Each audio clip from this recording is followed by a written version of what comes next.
Todo sigue según lo previsto, a pesar de la más que evidente y palpable tensión en Oriente Medio, después de que el ejército estadounidense derribara un dron iraní que, según detallan desde las Fuerzas Armadas estadounidenses, se aproximó al portaaviones Abraham Lincoln, el cual Washington desplegó en el mar Arábigo junto a su grupo de ataque para ejercer presión sobre Teherán. Un dron que realizaba maniobras innecesarias en dirección al buque y continuó volando hacia el Abraham Lincoln a pesar de las medidas de distensión que habían adoptado las fuerzas estadounidenses. Finalmente, este avión no tripulado iraní era derribado por un caza F-35 que estaba embarcado en el Abraham Lincoln, según explica Tim Hawkins, del Comando Central estadounidense. No obstante, y pese a todo, Donald Trump, el presidente de Estados Unidos, que dice que las negociaciones con Irán siguen en curso, comentarios que se producen después de que el Pentágono confirmara este ataque de la Marina contra este dron iraní. They'd like to do something, and we'll see if something is going to be done. They had a chance to do something a while ago, and it didn't work out, and we did Midnight Hammer. I don't think they want that happening again, but they would like to negotiate. We are negotiating with them right now, yes. ¿Qué tal? ¿Cómo están? Es miércoles 4 de febrero y el día viene bastante caldeado, a pesar de que Donald Trump dice que continúa en pie, algo que también ratificaba horas antes la portavoz de la Casa Blanca, Caroline Leavitt. Mientras tanto, se espera que las conversaciones nucleares entre Estados Unidos e Irán se celebren en Omán y no en Turquía, como pretendía el presidente Recep Tayyip Erdogan. Según señala Axios, citando una fuente árabe anónima, este sería el lugar en Omán y tendría lugar este viernes. La administración Trump, que ha acordado cambiar la sede desde Turquía, según Axios, y negociaciones que todavía están en curso, sobre todo en torno no ya a la delegación estadounidense o la delegación iraní, sino a qué países árabes y musulmanes de la región se unirán a las conversaciones en Omán. Se han ofrecido como mediadores Omán, Emiratos Árabes Unidos, Arabia Saudita, además de Pakistán.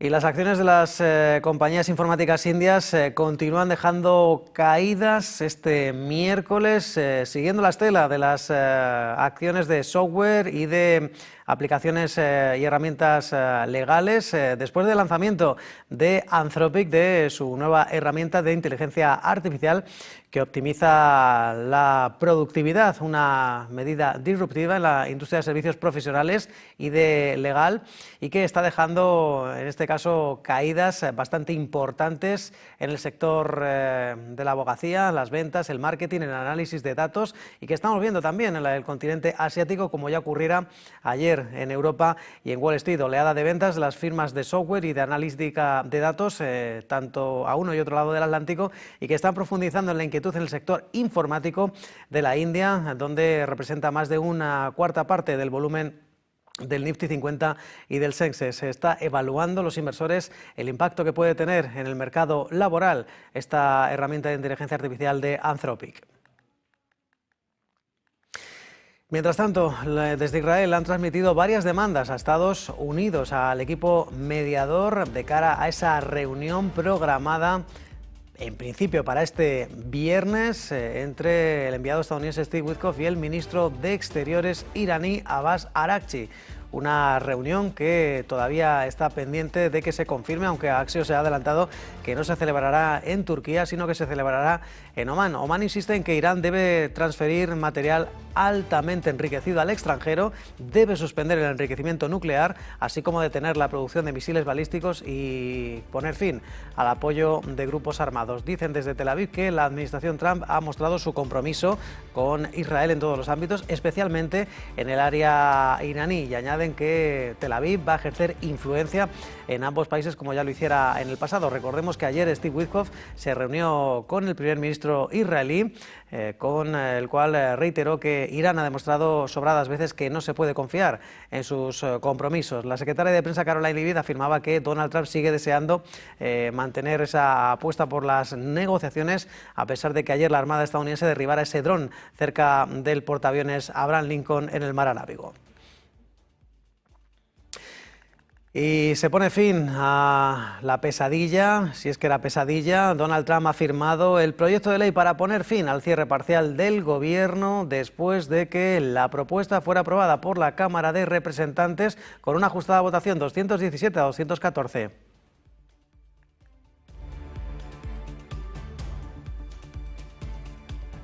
Bueno, pues era uno de los asuntos más importantes, ese cierre del gobierno parcial que finalmente ha acabado después de que el Congreso de los Estados Unidos decidiera aprobar este paquete responsable que recortaba el gasto federal innecesario. No obstante, la bancada demócrata continúa dejando su secuencia y varios caucus en el Congreso han pedido la dimisión de la secretaria de Seguridad Nacional, Kristi Noem, y el desmantelamiento del ICE, del Servicio de Control de Inmigración y Aduanas, tras la muerte de esos dos manifestantes en Minnesota, asegurando que en este proceso la persona que dirige la agencia debe dimitir o ser destituida. Lo decía el líder del caucus hispano, Adriano Espaillat, en una rueda de prensa afuera de la agencia en Washington. Otros líderes también apuestan por la dimisión de Kristi Noem, así como el desmantelamiento del ICE.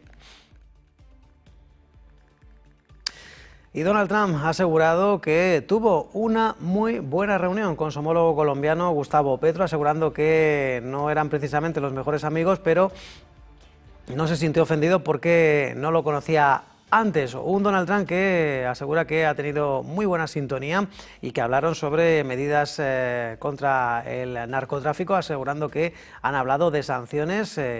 Donald Trump que señalaba que ese recibimiento a su homólogo colombiano hablaron de varios asuntos como la lucha contra el tráfico de drogas, la situación en Venezuela, en una reunión en la que, según dicen, fue muy constructiva y le dejó una impresión positiva.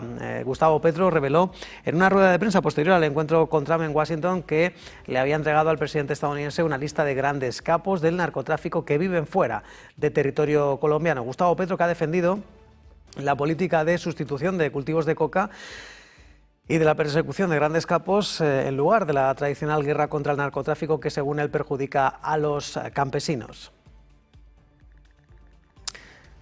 Y sepan que el expresidente estadounidense Bill Clinton y la exsecretaria de Estado Hillary Clinton se han ofrecido a testificar a finales de este mes de febrero ante una comisión de investigación de la Cámara de Representantes, una comisión de investigación sobre Jeffrey Epstein, según una carta que ha enviado el equipo legal de ambos y que ha tenido acceso a medios como el New York Times. Los abogados de los Clinton indican que Hillary estaría disponible el 26 de febrero y Bill Clinton el 27.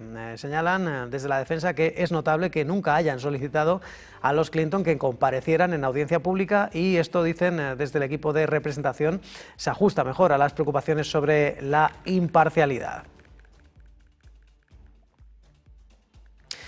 Y hay más noticias. El presidente ucraniano Volodymyr Zelensky ha dicho que está dispuesto a aceptar nuevas medidas de desescalada en los contactos trilaterales con Estados Unidos y Rusia, unas conversaciones que tendrán lugar hoy y mañana en Abu Dhabi, esas famosas conversaciones trilaterales.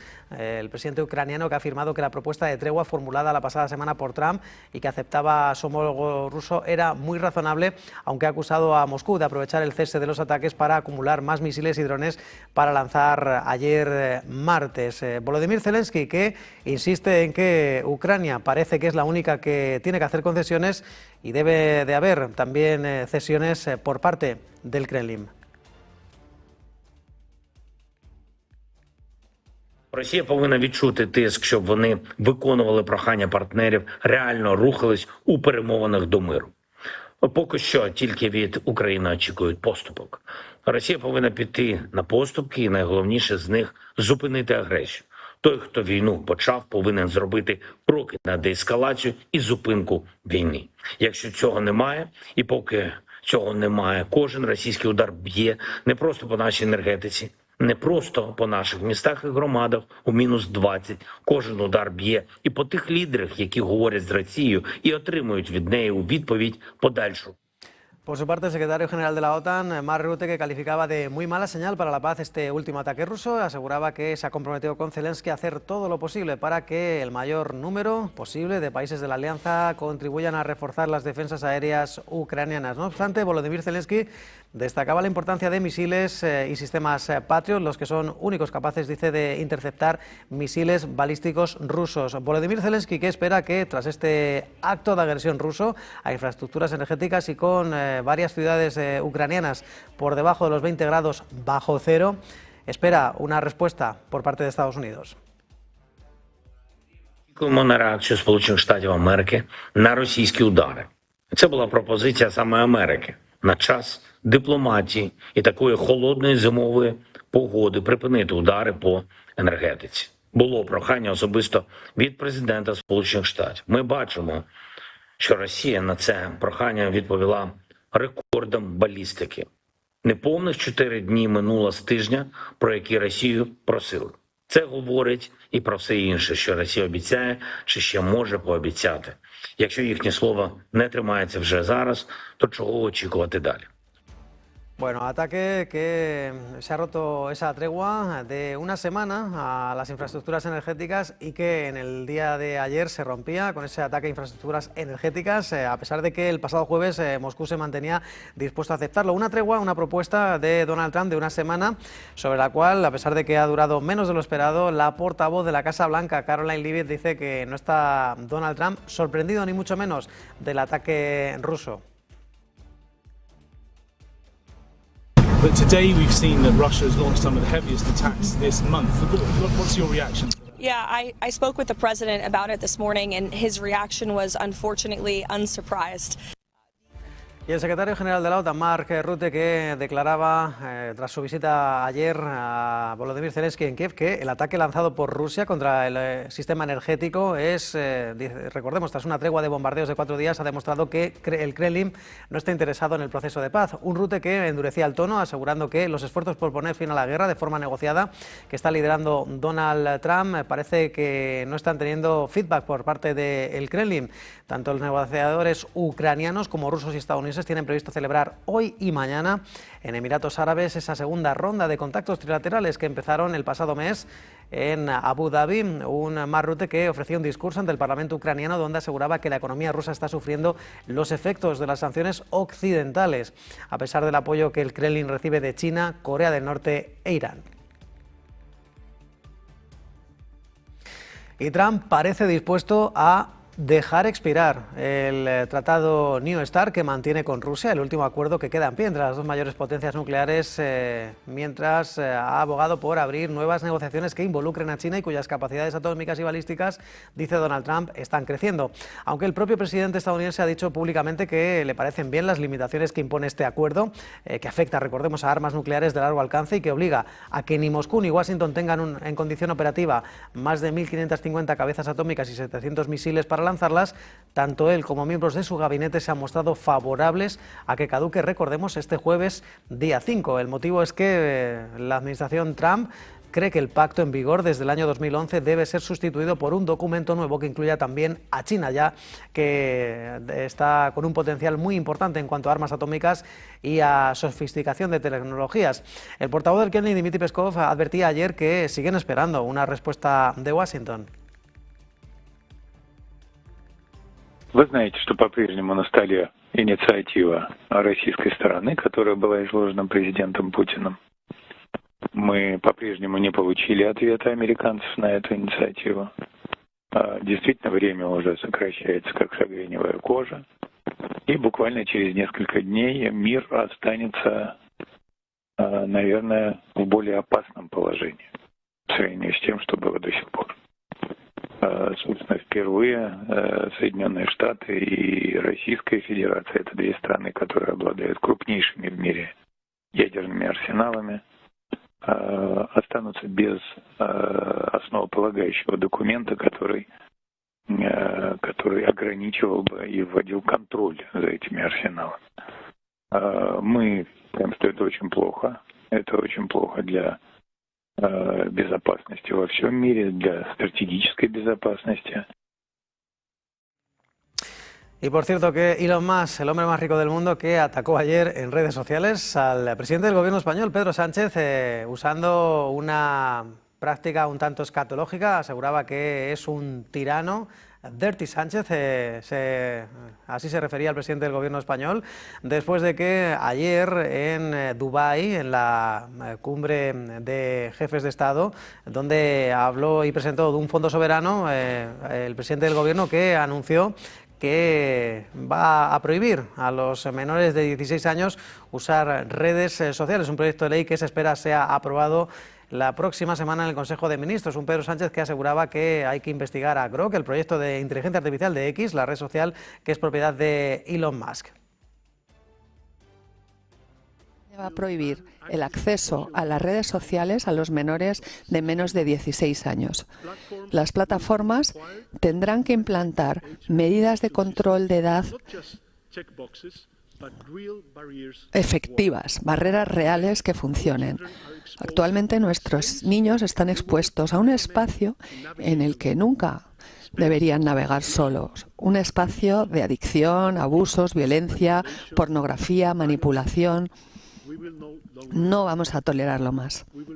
Vamos a protegerles contra este salvaje oeste digital. Y el director ejecutivo de OpenAI, Sam Altman, que dice estar preocupado porque Estados Unidos puede no ser el líder del desarrollo de inteligencia artificial de código abierto. Un Sam Altman que hablaba en la cumbre de inteligencia artificial de Cisco, donde señalaba que la difusión de la inteligencia artificial, en algunos sentidos, dice, es más lenta de lo que esperaba. Además, en ese mismo evento, el CEO de Intel, Lip-Bu Tan, afirmaba que algunas personas conocedoras del tema le han dicho que China ahora lidera a Estados Unidos en inteligencia artificial de código abierto. Unas declaraciones de Sam Altman en medio de esa propuesta de rondas de inversión en la que se espera que Nvidia forme parte de este proyecto y con muchas dudas en torno a ese plan de inversiones en OpenAI por parte del gigante desarrollador de chips. Y ayer Wall Street cerraba a la baja en una sesión de nuevas dudas por las tecnológicas. El Dow Jones que perdía un 0,34%, el S&P que retrocedía un 0,84%, mientras que el Nasdaq Composite cedía un 1,4%. Los inversores que estaban mostrando rotación de acciones tecnológicas altamente valoradas hacia nombres y compañías más cíclicas, y las ventas masivas que se concentraron en acciones de inteligencia artificial y semiconductores. Nvidia que se dejaba un 2,8% junto a Microsoft, o Micron que retrocedía más de un 4% junto a Broadcom y Oracle, también caídas en torno al 3 y al 4%. En el mercado After Hours se hundía más de un 8% Advanced Micro Device, AMD, después de emitir un pronóstico para el primer trimestre más débil de lo esperado. Hoy los inversores estarán atentos a datos de empleo, el informe de empleo, así como el ISM no manufacturero, que se conocerá a las 4 de la tarde. Antes, en Europa, habrá que estar atentos a los PMIs compuestos de Reino Unido y de la zona euro, así como el dato de inflación preliminar del mes de enero en el conjunto de la moneda única. En el ámbito empresarial se esperan las cuentas de Banco Santander en Europa, así como la suiza Novartis, el banco Crédit Agricole o Novo Nordisk. Dentro de Estados Unidos, turno para Uber, para Johnson Control International, la farmacéutica Eli Lilly y los platos fuertes con Qualcomm y Alphabet. A punto de llegar a las 7:20, tiempo para una breve pausa en Business Connection.